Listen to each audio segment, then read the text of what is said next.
Anggota Komisi C DPRD Kota Malang Rabu pagi melakukan inspeksi mendadak atau sidak pembangunan proyek Malang Creative Center. Dalam sidak tersebut temukan pembangunan Malang Creative Center di Jalan Ahmad Yani sudah mencapai 55%, meski sempat terkendala pengiriman pasir akibat erupsi Gunung Semeru.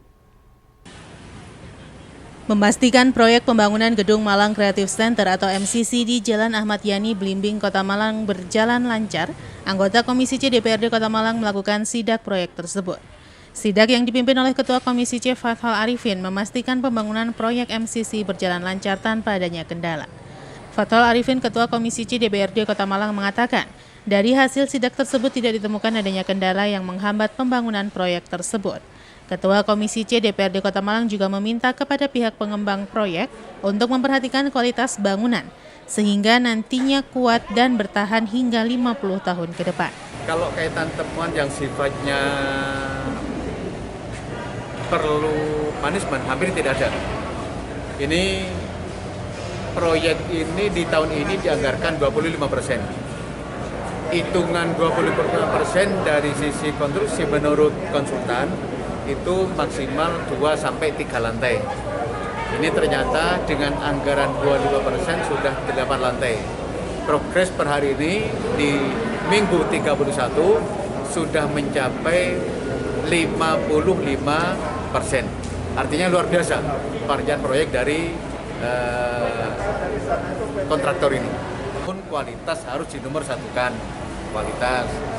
Jangan sampai nanti proyek ini selesai begitu fungsional malah bermasalah ke depannya.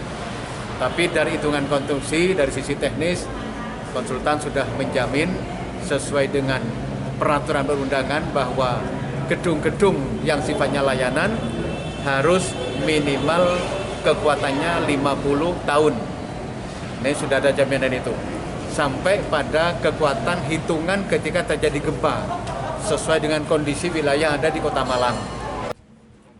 Sementara Heri Susanto, konsultan manajer MCC menjelaskan, pembangunan proyek MCC yang sebelumnya dari target 53% terlampaui menjadi 55%. Meski sempat terkendala karena pengiriman pasir dari Lumajang yang terhambat akibat erupsi Gunung Semeru, namun pihak pengembang mencari alternatif dengan mendatangkan pasir dari Blitar. Proyek MCC yang menghabiskan anggaran sebanyak 97 miliar rupiah ditargetkan akan selesai pada 27 Juli 2022 mendatang. Kendala-kendala awal mungkin biasa di pekerjaan tanah pasti ada kendala awal ya. Maka di awal-awal itu agak melambat, tapi setelah kita menemukan irama pekerjaan, semuanya bisa berjalan lancar dan sekarang alhamdulillah bisa positif ya progresnya. Jadi dari rencana 53 sekarang 55%. Pada saat Semeru meletus itu kan kebetulan kita ada beberapa supplier ya, ada batching plant, itu mereka tuh masih punya stok yang cukup banyak, sehingga sekali pengecoran itu rata-rata 300 kubik itu nggak ada kendala. Nah kemudian setelah Semeru meletus, mereka menghabiskan dulu stoknya ya.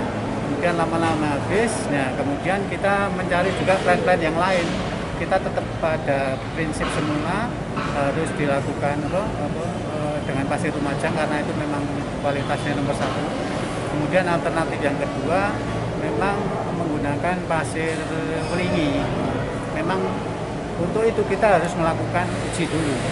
Ya, jadi pada saat Semeru meletus ada kendala, kita langsung melakukan uji juga percobaan trial test itu dengan menggunakan pasir Welingi, sehingga campurannya agak sedikit, komposisi campuran agak sedikit berbeda supaya kualitasnya tetap terjaga sesuai dengan yang dipersyaratkan.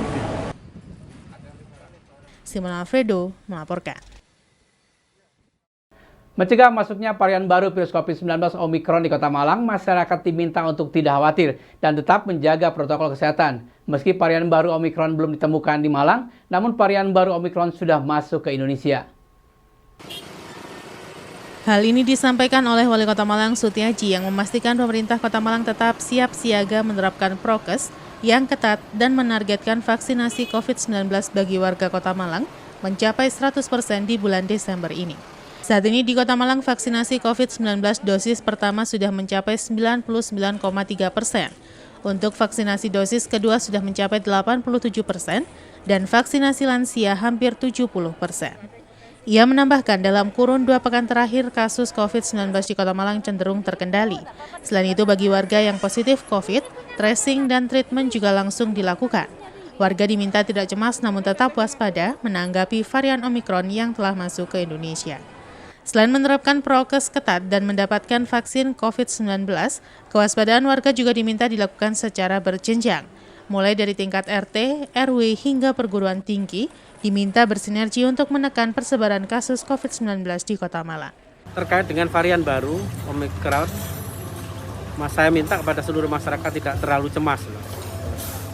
Nah, apa yang sudah dilakukan oleh Kota Malang, tidak ada varian baru, leveling berapapun, kami sudah menyarankan bahwa kita tetap dalam kondisi siap, siaga terus. Ya.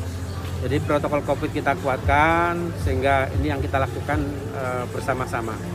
Khusus berkaitan dengan Kota Malang, 2 minggu terakhir terkendali. Insya Allah terkendali dan ketika mungkin ada terkonfirmasi positif, segera kami lakukan tracing dan tentu treatment yang kami lakukan. Vaksin kami sudah 99,3%, masih hanya tinggal kurang 0,7%. Dan Desember kami targetkan selesai. Untuk yang kedua sudah 87%. Untuk lansia kita hampir masuk ke 70%. Simon Alfredo melaporkan.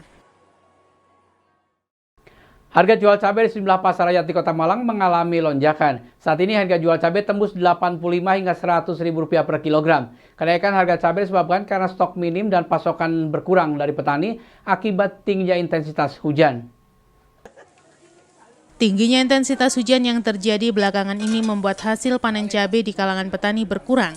Akibatnya berdampak pada harga jual cabai yang melonjak. Harga jual cabai di pasar rakyat yang sebelumnya dijual dengan harga Rp35.000 untuk cabai merah dan Rp40.000 untuk cabai rawit. Saat ini mengalami kenaikan yang cukup signifikan, yakni Rp60.000 untuk cabai merah dan Rp85 hingga Rp100.000 untuk cabai rawit. Menurut pedagang, naiknya harga cabai ini disebabkan karena kurangnya stok di pasar serta minimnya pasokan dari petani akibat cuaca. Banyak tanaman cabai petani yang rusak akibat tingginya intensitas hujan belakangan ini. Selain itu, pasokan cabai dari petani di Malang Raya yang kurang menjadi salah satu faktor penyebab naiknya harga cabai. Pedagang di Malang hanya mendapat pasokan dari petani di wilayah timur seperti Bondowoso dan Situbondo. Naiknya harga cabai juga berdampak pada daya beli masyarakat yang berkurang. Sementara selain harga cabai yang mulai melambung tinggi, harga bawang mengalami kenaikan namun tidak signifikan. Untuk bawang merah dan bawang putih saat ini masih di harga Rp24.000 per kilogramnya. Harga bahan pokok sekarang ini naik semua, Mas. Terutama kayak cabai. Cabai kecil ini sekarang mencapai 85. Cabai acar itu mencapai 50.000. Terus bawang merah sekarang mencapai 30.000. Harga-harga ini fluktuatif atau masih stabil di situ? Kayaknya ya paling sebentar lagi bisa turun ini, Mas. Kayak cuaca hujan itu loh, Mas. Masih cuaca hujan, jadi sementara banyak yang rusak. Kalau cabai kecil kan di sini nggak musim, Mas. Yang musim ini ya dari luar daerah, dari timur Probolinggo, Besuki yang ada. Kalau Malang ya sedikit lah. Kemarin sempat nyampe berapa sih paling mahal? Kemarin lusa nyempat 100.000. 4 hari yang lalu 100.000. Sekarang turun. Sekarang turun lagi. Tapi bisa naik. Tapi bisa naik lagi, Mas. Nanti bisa naik lagi gitu. Pokoknya setiap hari itu berubah cabai kecil. Kalau cabai besar enggak stabil. Naik turunnya 1.000 cuma. Cabai kecil yang melonjak. Kalau harganya naik turun gini, pedagang khawatir nggak sih, Mas? Apa Ya khawatir, nggak Mas. berani nyetok? Khawatir. Baru kulaan mahal, besok turun. Belum habis sudah turun. Itu. Nah, yang mas juragan ya bingung masalah kayak gini. Ya stabil harganya. Kalau barangnya sendiri ada Barangnya sendiri ya nggak seberapa banyak, Mas. Ya itu cuma dari luar itu, dari luar daerah. kualitasnya? Kualitasnya kurang bagus, Mas, kalau cabai kecil. Kalau cabai besar bagus sekarang. Mas, selain cabai yang harganya Naik turun, kalau bawang gimana Mas? Bawang merah naik, cuma naiknya dikit Mas. Berapa Mas? Sudah 1 mingguan ini naik 5.000. Sekarang 30.000. Sebelumnya kan lama murah, 20, 22, 24 itu sampai berapa bulan, terus sekarang ini mulai naik. Kalau bawang putih? Bawang putih cuma naik 2.000 Mas per kilo. Ya stabil itu. Sekarang berapa? 25 besar bawang putih. Simon Alfredo melaporkan. Terima kasih Anda masih bersama kami Info 7 Malang Raya. Sebanyak 19.716 anak berusia 6 hingga 11 tahun di Kota Batu mendapatkan vaksinasi sesuai instruksi Mendagri nomor 66 tahun 2021 tentang pencegahan dan penanggulangan virus corona pada saat Natal 2021 dan Tahun Baru 2022. Dinas Kesehatan Kota Batu terus melaksanakan vaksinasi COVID-19 kepada anak usia 6 hingga 11 tahun di Kota Batu. Pemberian vaksinasi COVID-19 sesuai dengan instruksi Menteri Dalam Negeri nomor 66 tahun 2021 tentang pencegahan dan penanggulangan virus corona pada saat Natal dan Tahun Baru. Proses vaksinasi ini terus berlangsung dan ditargetkan akan selesai sebelum akhir tahun. Seperti yang terlihat di salah satu sekolah dasar negeri di Jalan Raya Beji dilaksanakan vaksinasi dosis pertama untuk para siswa kelas 1, 2, dan 5 dengan jumlah 156 siswa. Proses vaksinasi ini para siswa didampingi orang tua pada saat penyuntikan agar anak lebih berani, tenang apabila didampingi para orang tua wali. Menurut salah seorang wali siswa menyambut positif kegiatan vaksinasi anak untuk pencegahan COVID-19 dan kesehatan, terlebih saat ini ada virus baru Omicron yang sudah sampai di Indonesia dan berharap dengan kegiatan vaksin anak bisa sehat sehingga pembelajaran tatap muka bisa kembali berlangsung normal. Di lokasi terlihat para siswa mendapatkan suntikan vaksin jenis Sinovac yang dilaksanakan oleh vaksinator dari Urkes Polres Batu dengan dosis yang sama dengan dewasa. Para siswa ini tidak terlihat takut dan berani untuk disuntik sehingga proses vaksinasi berjalan dengan lancar. Untuk anak-anak gimana Ibu melihatnya Ibu? Saya mendukung banget buat anak-anak karena untuk kesehatan juga kan, buat dia kekebalan tubuhnya, buat dia menjaga kesehatan badannya dia. Begitu aja. Terus anaknya sebelum divaksin gimana? Takut apa gimana? Enggak, Enggak. dia nggak takut ya. Tapi sekarang sudah proses divaksin apa belum? Udah. Bu, harapan sebagai orang tua, sebagai warga masyarakat ke depan seperti apa nih dengan kondisi ini Bu? Ya supaya maju lah masyarakat kita, negara kita supaya maju, supaya berkembang lah, jangan ada lagi penyakit-penyakit yang lainan lagi Pak. Semua stabil lah Pak, dari awal lagi. Sekolah tetap buka kembali Bu ya? Iya, sekolah buka kembali. Iwan Hikmawan melaporkan. Pasar tempat relokasi semakin ramai. Para pedagang terus melakukan persiapan sebelum beraktivitas berjualan. Sementara itu PKL Kuliner Gerobak Dorong mulai melakukan penataan lokasi. Rabu 29 Desember 2021.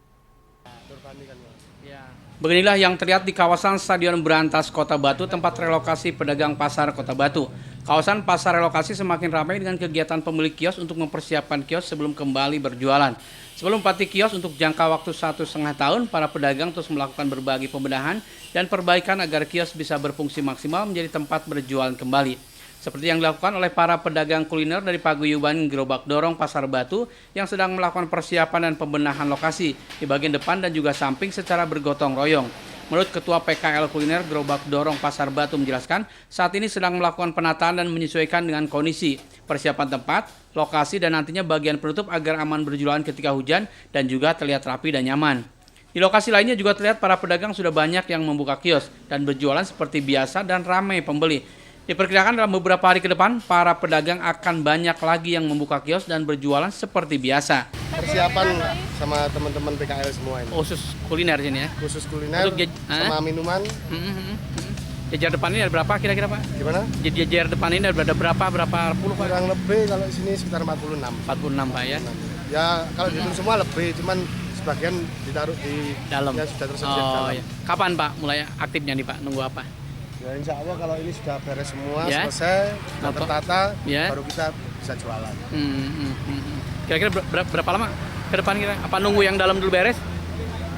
Ya mungkin yang jelas nunggu yang dalam dulu beres, baru kita sini. Karena kita juga nggak enak sama yang betul-betul asli dagang, yang punya SK. Karena kita hanya rombongan PKL gitu. Tapi optimis Pak ya? Walaupun dipindah ke sini kita bisa rame? Insya Allah. Semoga. Untuk cuaca gimana? Terkendala apa nggak untuk cuaca kira-kira? cuaca kan ya yang namanya cuaca ya nggak mesti kan. Nggak mesti ya. Tapi optimis Pak ya? Optimis insya Allah. Bedanya sama di sana? Iya. Mungkin untuk kedepannya juga tempat pasarnya mungkin lebih bagus. Ya. Pengunjung lebih banyak. Dan omset bisa lebih bersih gitu. Omsetnya bisa naik gitu. Iwan Hikmawan melaporkan.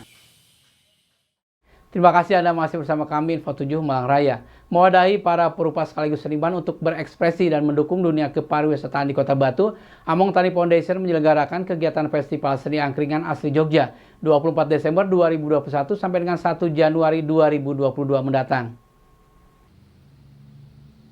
Kegiatan pameran seni rupa ini merupakan salah satu kegiatan dalam rangkaian Festival Seni Angkringan Jogja Asli yang berlangsung dari tanggal 24 Desember 2021 sampai dengan 1 Januari 2022 mendatang.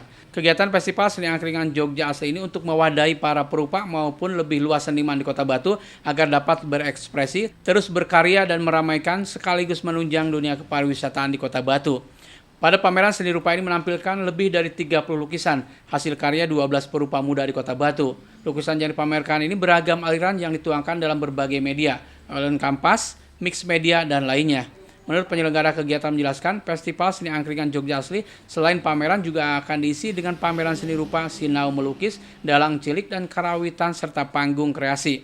Di lokasi terlihat puluhan lukisan yang dipamerkan ini dengan berbagai ukuran dan media menampilkan lukisan potret diri, tarian, lukisan binatang maupun lukisan lainnya. Banyak pihak berharap dengan kegiatan ini bisa semakin menyemarakan dunia seni rupa, khususnya dan umumnya para seniman dan pekerja seni di Kota Batu. Sebetulnya tidak terpacu dalam pamerannya. Kita mempunyai ruangan yang mana bisa digunakan untuk siapapun, terutama pemuda Kota Batu. Ya. Kita sediakan siapapun yang mau mengisi monggo untuk diisi dan gratis. Yang kebetulan para seniman muda Kota Batu, mohon maaf pelukis muda Kota Batu itu berkenan untuk mengisi pameran di sini. Jadi kita sediakan ada 2 ruangan yang digunakan untuk pameran berjalan selama 9 hari mulai tanggal 24 Desember sampai 1 Januari. Kemudian kita juga menyediakan sebuah panggung kreasi di mana kita memiliki unit usaha angkringan asli Jogja. Setiap malam ada pengunjung. Siapapun bisa menggunakan panggung kreasi tersebut asalkan registrasi terlebih dahulu H-1. Jadi di sini kita menyediakan ruang untuk berekspresi untuk seluruh pemuda Kota Batu. Untuk saat ini berapa karya yang ditampilkan ini? Oke, untuk saat ini ada 30 karya yang ditampilkan. Ini hanya sementara, ini yang pertama. Jadi 30 karya dari pelukis muda Kota Batu. Untuk animo warga masyarakat sendiri untuk datang mengunjung gimana animo warga masyarakat?